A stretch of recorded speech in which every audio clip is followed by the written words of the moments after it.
सुप्रभात बच्चों, कैसे हो। आज हम करेंगे कक्षा 7 का षष्ठ पाठ है सदाचार, यानी सद आचार अच्छा व्यवहार। पहले प्रश्न में तो श्लोकों का सहस्वर गायन करना है। दूसरा प्रश्न देखो, उपयुक्त कथनानाम समक्षम आम, अनुपयुक्त कथनानाम समक्षम न इति लिखत। यानी उपयुक्त यानी सही कथन यानी सही वाक्य के सामने तो हमें आम लिखना है यानी सही का, और गलत वाक्यों के सामने हमें न लिखना है। पहला है प्रातः काले ईश्वरम स्मरेत। प्रातः काल यानी सुबह के समय ईश्वर का स्मरण करना चाहिए, तो ये होगा आम। दूसरा है अनृतम बुरियात, झूठ बोलना चाहिए। अनृतम का होता है झूठ, बुरियात बोलना चाहिए, तो इसका होगा ने। फिर है मनसा श्रेष्ठ जन्म सेवेत, कि श्रेष्ठ जनों की है वो मन से सेवा करनी चाहिए, तो इसका होगा आम।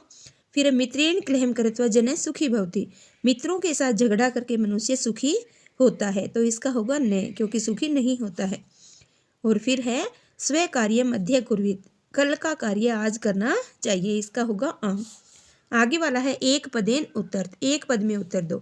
कै न प्रतीक्षते, कौन प्रतीक्षा नहीं करता, तो कौन प्रतीक्षा नहीं करता, मृत्यु, इसका होगा मृत्यु। दूसरा है सत्यता कदा व्यवहारे स्यात्, सत्यता कब व्यवहार में होनी चाहिए, स्यात् यानी चाहिए, सत्यता कब व्यवहार में होनी चाहिए, तो इसका होगा सर्वदा, हमेशा। सच्चाई हमारे व्यवहार में हमेशा होनी चाहिए, सत्यता सर्वदा। फिर है किम बुरियात, क्या बोलना चाहिए, तो इसका होगा सत्यम, सत्य बोलना चाहिए। केन सह क्लेहम कृत्वा नर सुखी न भवेत, किसके साथ झगड़ा करके मनुष्य सुखी नहीं होता है, तो किसके साथ, मित्र के साथ यानी मित्रेण।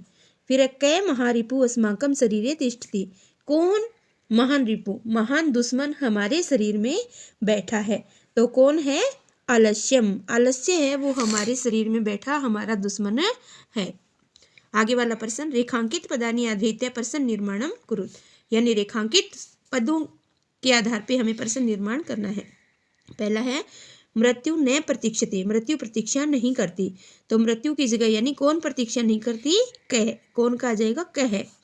दूसरा है क्लेहम कृत्वा नर सुखी भवति, झगड़ा करके मनुष्य दुखी होता है, क्लेहम कृत्वा नर दुखी भवति, झगड़ा करके मनुष्य दुखी होता है, तो किम कृत्वा यानी क्या करके मनुष्य दुखी होता है, झगड़ा करके, तो किम आ जाएगा इसका।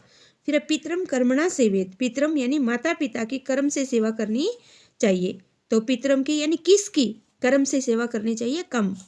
फिर व्यवहारे मृदुता श्रेयसी, व्यवहार में मृदुता यानी कोमलता, व्यवहार में कोमलता अच्छी होती है, श्रेय यानी अच्छा, अच्छी होती है, तो व्यवहार में क्या अच्छी होती है, क्या का हो जाएगा, का।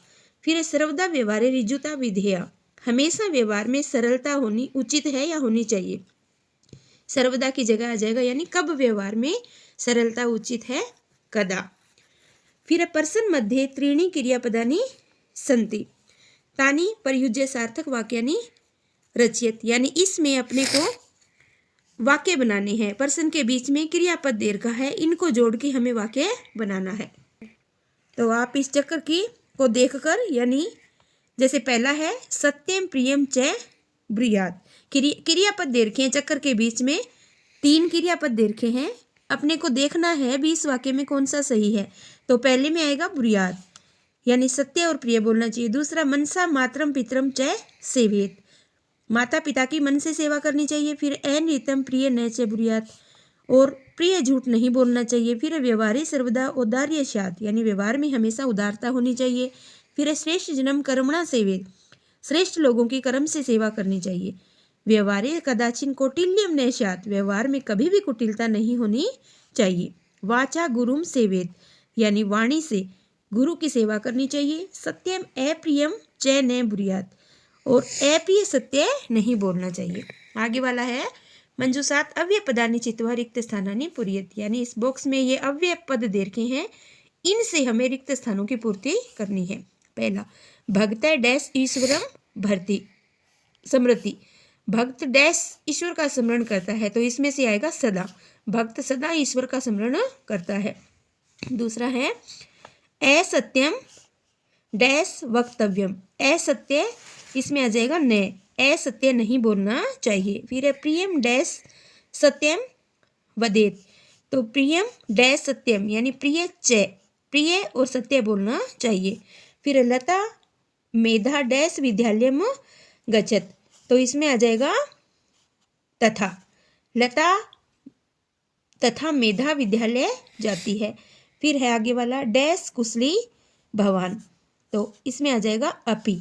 अपि कुशली भवान, कि क्या आप कुशल हैं। फिर है महात्मा गांधी डैश अहिंसा ने एत्यजित, तो इसमें आ जाएगा कदाचन, कि महात्मा गांधी ने कभी भी, कदाचन का होता है कभी भी, अहिंसा नहीं छोड़ी। आगे वाला है, चित्रम दृष्ट्वा मंजूषात पदानि च प्रयुज्य वाक्यानि रचयत, यानी इसमें एक चित्र दे रखा है और नीचे शब्द दे रखे हैं मंजूषा में। इन शब्दों के आधार पे और चित्र के आधार पे हमें वाक्य की रचना करनी है।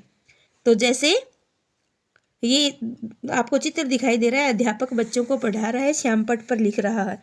ये सारे स्कूल में स्कूल के शब्द है, जैसे कक्षायाम कक्षा में, श्यामपट्टे श्यामपट्ट पर, लिखंती लिखते हैं, स वह, पुस्तकयाम पुस्तक में, शिक्षक है शिक्षक, छात्रा छात्र, उत्तराणी उत्तर, पर्सनम पर्सन और ते वे। तो पहला वाक्य रचा गया है, देखो जैसे स शिक्षक कक्षायाम श्यामपट्टे पर्सनम लिखती, कि वह शिक्षक कक्षा में श्यामपट्ट पर पर्सन लिखता है। दूसरा लिख भी रहा है, पर्सन लिख भी रहा है, शिक्षक है वो।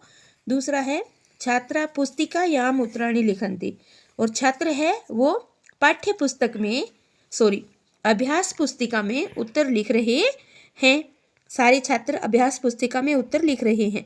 तीसरा है ते श्यामपट्टम पश्यन्ति, वे सब यानी बच्चे, वे सब श्यामपट्ट को देखते हैं। तो ये तीनों वाक्य इस चित्र के आधार पे और इन शब्दों के आधार पे हैं।